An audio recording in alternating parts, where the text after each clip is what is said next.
Hello, hello, welcome to Leap Taken. This is Mika. Here at Leap Taken, I talk about all things witchy, craft related, law of attraction, manifesting, esoteric, and everything else in between. And today I'm going to talk about lunar magic. I'm going to be looking down because I got my iPad here with my script and getting real techie with my notes and the things that I want to say. But basically, did you realize, and I'm sure most of you have, that you can base your entire witchcraft um, your entire witchcraft practice around the phases of the moon? And it's actually very easy to do so.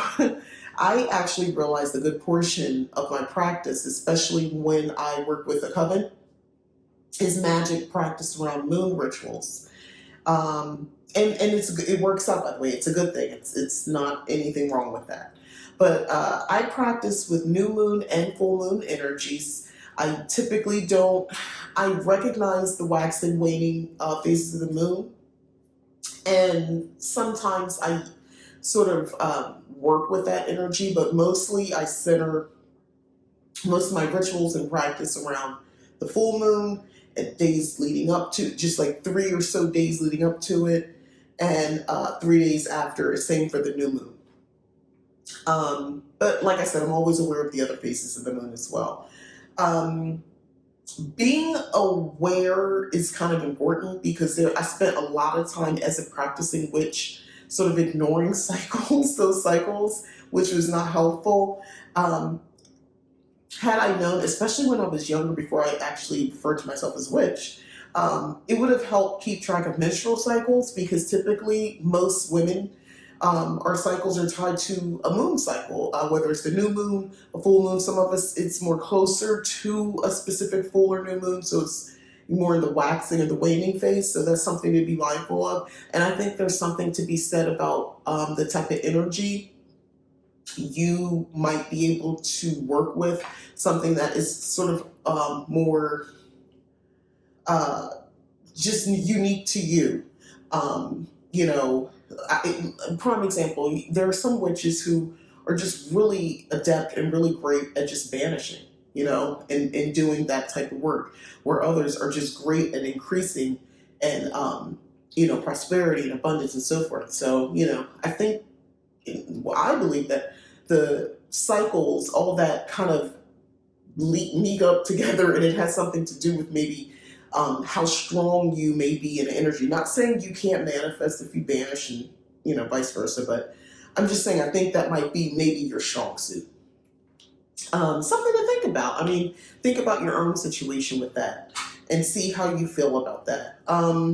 But that energy, when you, or if you're menstruating and you're aware of this particular moon cycle that you're kind of synced to, you can use that intentionally, because it can influence the intentions of your spells. So if you're purposely tapping into that energy, I mean, I can't imagine why you wouldn't be the better for it. Your spells wouldn't even be more powerful.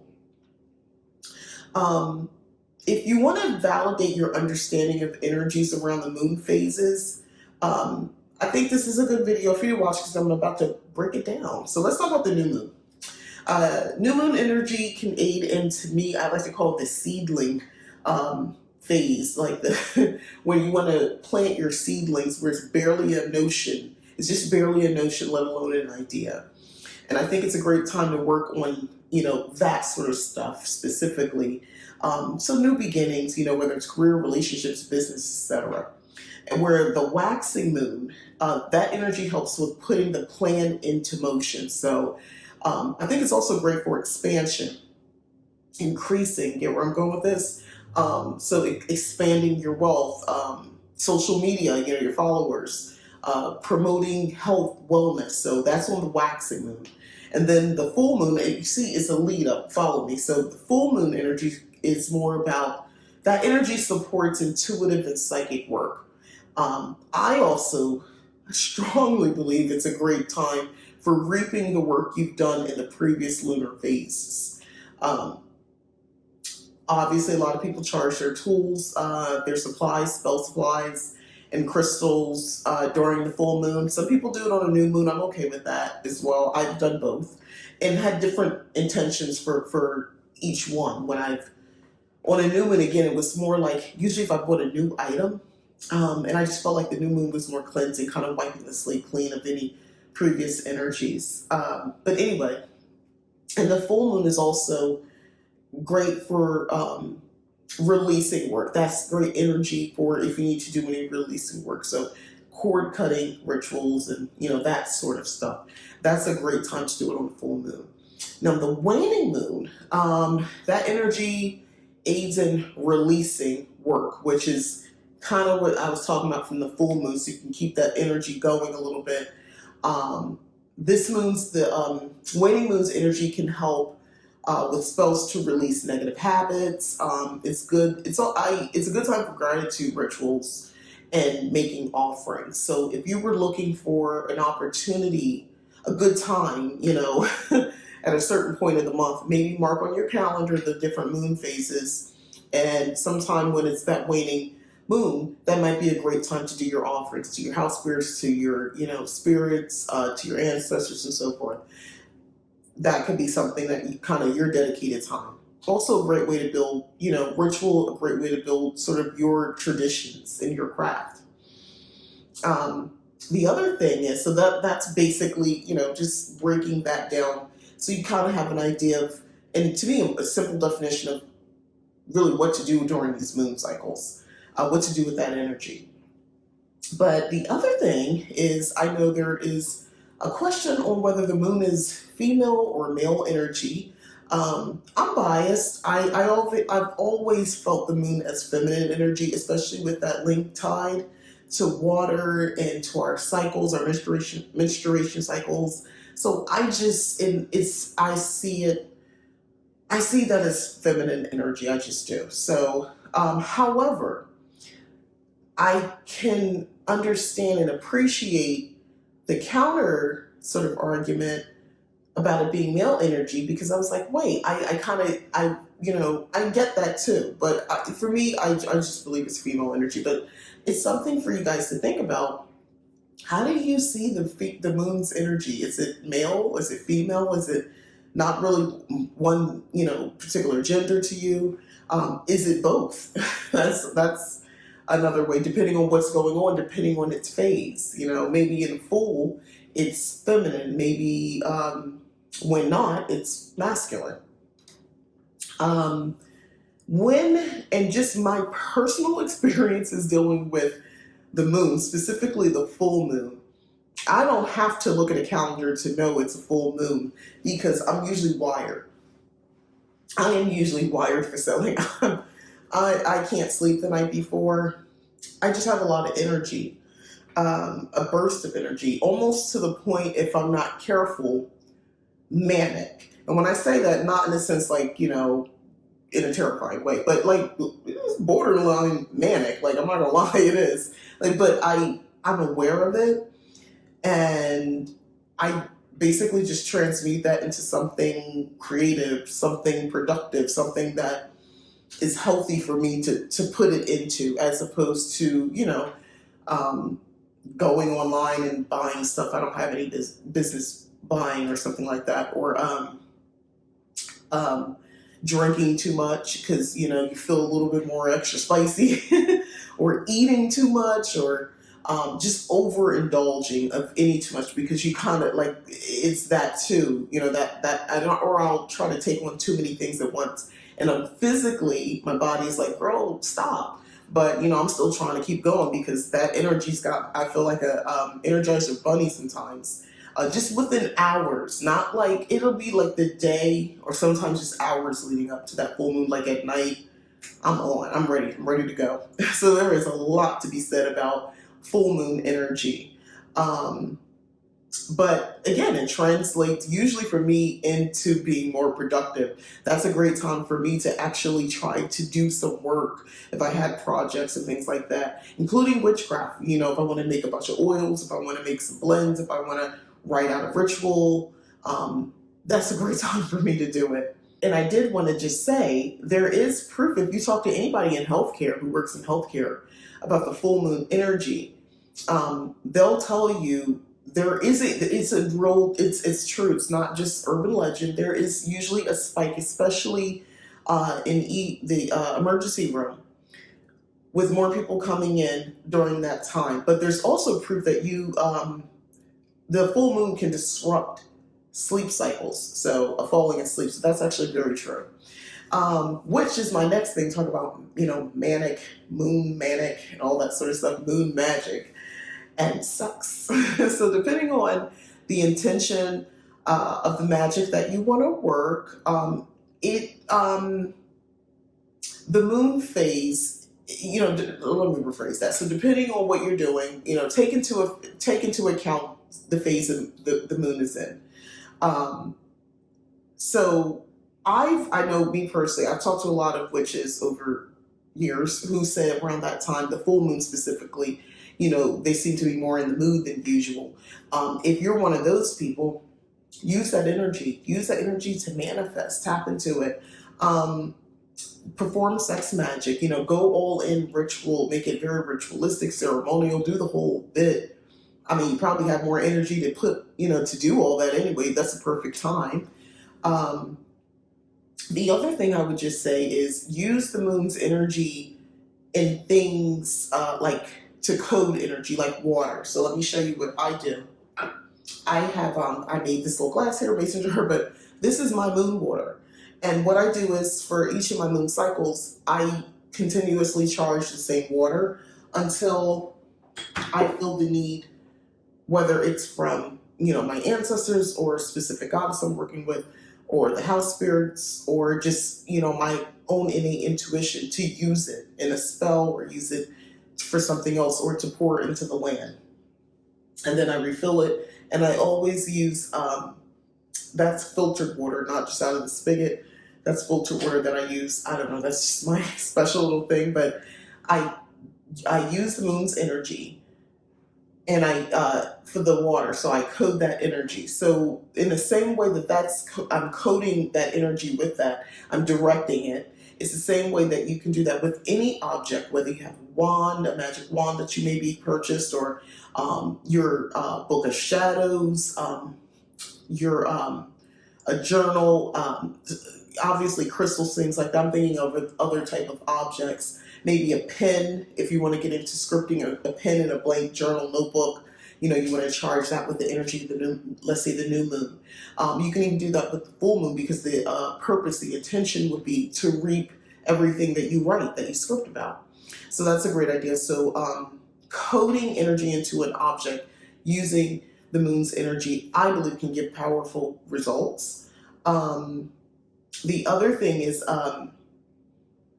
just as I practice by the wheel of the year, I've talked about that a lot on this channel, I also practice by the phases of the moon, as I mentioned before. So it's kind of easy, because I do practice by the wheel of the year.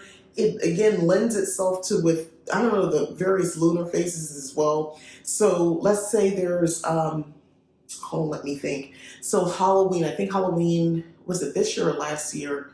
I think it was this year. I think it was on a full moon, or was it last year?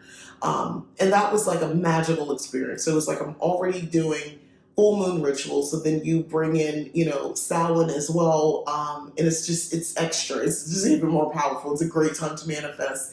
And at that point, I'm very aware of any other astrological events occurring, and how can I tap into that energy, and customize a ritual to sort of encompass all this energy that's at play. So is it about manifesting? Is it about releasing? Is it about banishing? What are we doing? So I'll look at where we are, what this day represents versus this moon cycle, and I'll put all that together. That has been also very powerful, doing that, by the way. I'm grateful that once you know what I mean? Once you tap into that energy, you may not do it every cycle. You might not have a powerful ritual every new moon. And I totally understand that, because, sometimes it's more about just flowing with the energy. You're not, looking for fireworks. You're just kind of just needing to flow. Full moon, new moon, waxing, waning. You just kind of, just flow into it. You might be aware of it. You might say some words, and that's as far as it goes. You might light a candle and incense, and that's as far as it goes. But don't underestimate simplicity either. There's power in that as well. Lesser known moon energies. It's not, I was reading about this, but I've always been told this and I didn't realize it, but it's not a good time to get any medical procedures done during the full moon. And the reason is because it's believed the water in our blood is subject to the gravitational pull of the full moon. Basically, you would bleed more. So when there's a waning moon, it's supposed to be a better time for elective surgery. And waxing moon is good when you need a transplant or a replacement or like implant. So if you were gonna go get your, augmentation, let's say breast augmentation, maybe do it during the waxing moon versus the full moon. So when they're scheduling the surgery, maybe be mindful of that. And if it is in true elective surgery, I would be mindful of that as well. They're saying that the waning moon is supposed to be good for elective surgery unless you're getting some sort of replacement. So just keep that in mind. So those were fun things to actually kind of research about this. And now some resources. So every ritual, full moon, new moon ritual, I use these cards, these oracle cards, and it's been great doing so because the energy, everything that I get from this basically is just spot on. I'm never left like, I wonder what that meant. I always know what it means. It's spot on. So this is a great resource, and I use these basically only during those rituals. And I could use it during other times, but specifically I like to use them then. So this is great to have. So, building, your traditions and things like that. If you're a lunar witch, a moon witch, we'll say a lunar witch. This is the kind of stuff you might want to have for your witchy supplies. I taught these books that I'm showing, I did witchy reviews on them, but Moon Spells for Beginners, A Guide to Moon Magic, Lunar Phases, and Essential Spells and Rituals. Nice book to have as well. And then this one, I think a lot of people know about this one. This is from Five Below. Moon Magic, Your Complete Guide to Harnessing the Mystical Energy of the Moon. This one's by Diane Alquist, so $5, Five Below. This was actually very, really a lot of good information in this book too. Don't let the price fool you. And then Moon Spells Journal, also, I believe these are like companion items. Guided rituals, reflections, and meditation. So again, just more information. I have not written directly into this book, but I've taken information out and I've written it elsewhere. I kind of don't want to mess it up. But anyway, this is good as well. And also it's based almost like it's based like a calendar. So it's by the month. So this is August. So, and December, I was looking at actually for December, releasing negative emotions, which if you think about it, makes sense. It's the end of the year. You kind of want to release so you can go fresh into January. Just working with the calendar year at this point. But, it's a journal with all that information. So this is another thing, another resource that I would suggest. Then, this is something I actually got in my Goddess Provision box. It says New Moon, Heathen Moon, and it's basically Norse-inspired and handcrafted. It's a fragrance oil, and it's actually a very unique smell. Oh, I like it. It's got hints of lemon, a little bit of every. Oh, it smells so good. Oh my gosh, I like it so much. Anyway, I have to go back and read all the notes it had, but I can just smell. I smell a little bit of definitely lemon. It smells good, which in my mind, when I think citrus scents and things like that, anything with those undertones or a little bit of mint or rosemary, I do think New Moon. So that makes sense. So maybe you want to have an oil, a fragrance, or a scent. I'm a big believer in aromatherapy. I think it's actually really, at least for me, it's super beneficial. I'm scents, smells, or sounds as well. All my senses, but definitely my smells is. It can take me, it can transport me a certain scent.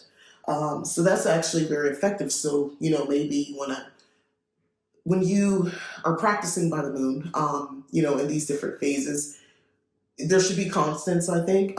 You wash yourself with a certain type of soap. Maybe only during those rituals you use this, type of soap, like a citrus type soap, something with that bright energy smell.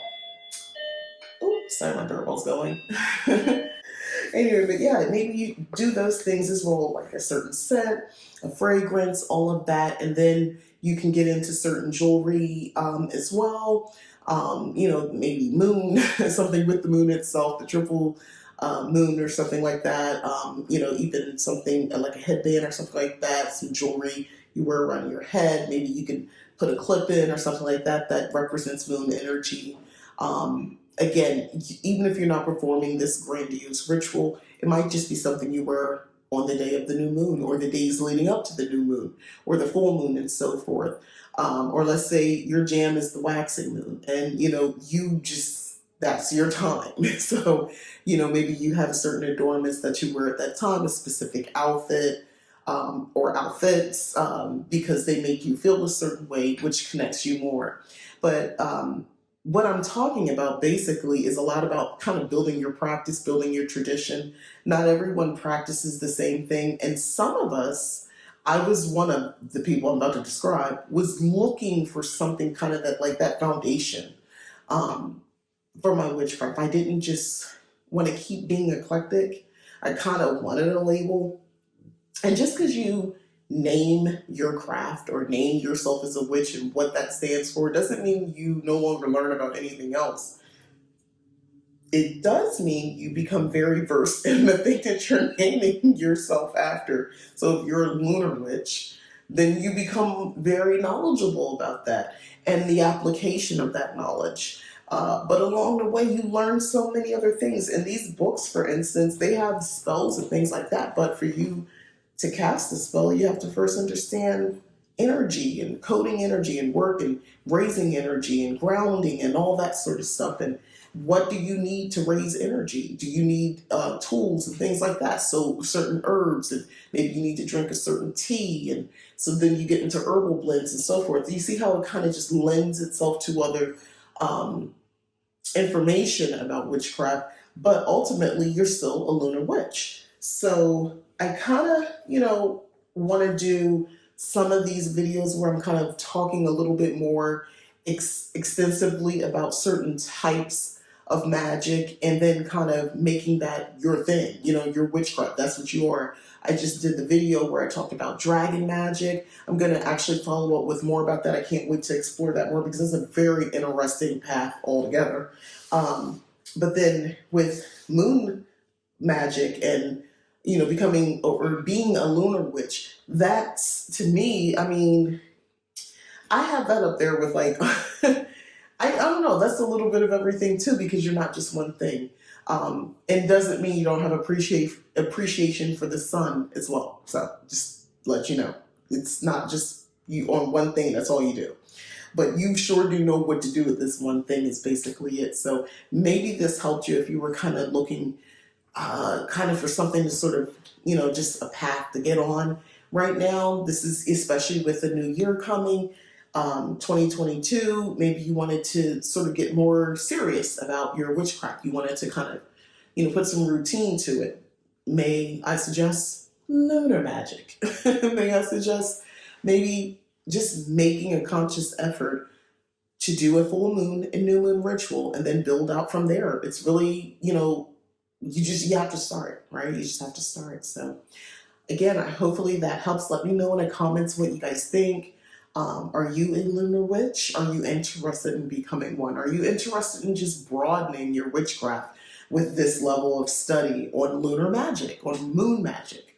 I'm curious, let me know. All right, so that's all I got for you today. Thanks for watching. Again, I'm Mika. This is Leap Taken. Please like, subscribe, share, and as always, thanks again for watching. Bye-bye.